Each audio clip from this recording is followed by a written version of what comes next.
Hello everyone, this is Amanpreet Kaur from Guru Nanak Dev University and I'm a legal intern at Lexis and Company. So today we are going to talk about AFRE. So what is AFRE? We'll get to know about an overview of AFRE. So let's start with the topic. So first of all, under section 159 of Indian Penal Code, it deals with AFRE and it lays down that when two or more persons by fighting in a public place disturb the public peace, they are said to commit an AFRE.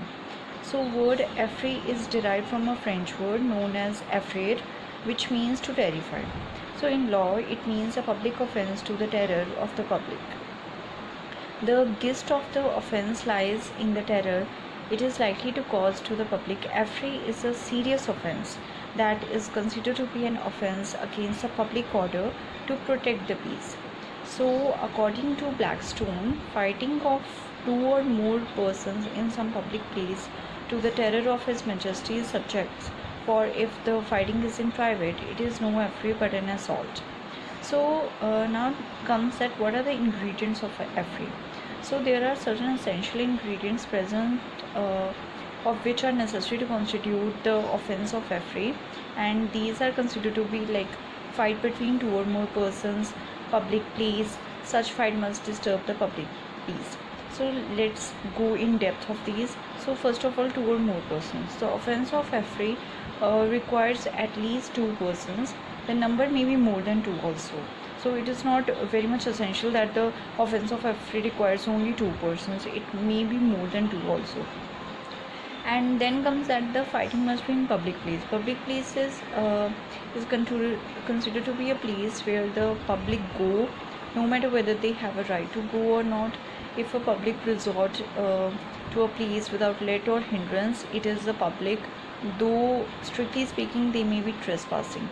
In the case of Jagannath Shah, that was in the 1937, in that case two brothers were quarreling and abusing each other on a public road in a town, and a large crowd gathered and the traffic was jammed, but no actual fight took place. In that case it was held that no affray was committed in absence of actual fight. So some fight at public place is necessary to constitute the offense. Mere exchange of abusive, or we can say threatening or code words, however violent it may be, without exchange of blows, does not amount to fight. The fighting means a quarrel accompanied by use of a little force. When one side is aggressive and the other is passive, it will not be considered to be as a fight. Then comes a case, that is Jodhe versus State, and this case was in 1952. It was held that when members of one party beat the members of another party and the latter do not retaliate, there is no fighting and therefore no affray. Then a case comes, that Babu Ram case, 1930. Two persons attacked and overpowered a third one who merely defended himself. It was held that they were guilty of this offense as there was a fighting in a public place, notwithstanding the fact that the third person only defended himself in the exercise of his right of private defense. Then the third essential ingredient is that it must disturb the public peace. So in order to constitute the offense of an affray, there must not be only a fighting in a public place, but also such fighting must cause a disturbance of the public peace. For example, there was a case of 1962, that is the Pedden case. In this case, it was held that fighting must cause a general alarm and disturbance. Merely causing of public inconvenience is not enough. So there must be some sort of disturbance to the public place or public order. Then comes the difference between riot and affray. So there, as we know that there is some sort of difference between riot and affray, we can't just mix the concept of riot and affray with each other.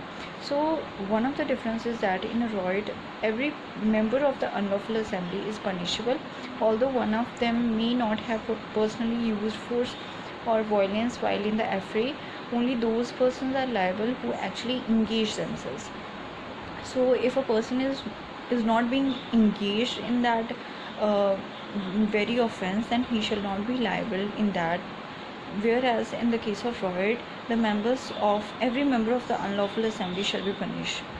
Then comes that riot is a serious offense, whereas affray is considered to be a minor offense. It just is punishable for the offense that it is just disturbing the peace, that the public peace, and it is not harming any much more than that. Then there comes the difference between affray and assault. So in this, an affray must be committed in a public place, whereas an assault may take place anywhere. Other than that, an assault may be committed by one or more persons, but an affray involves minimum of two persons. Then comes that in assault comes common object is not necessary, whereas it is necessary in case of an affray.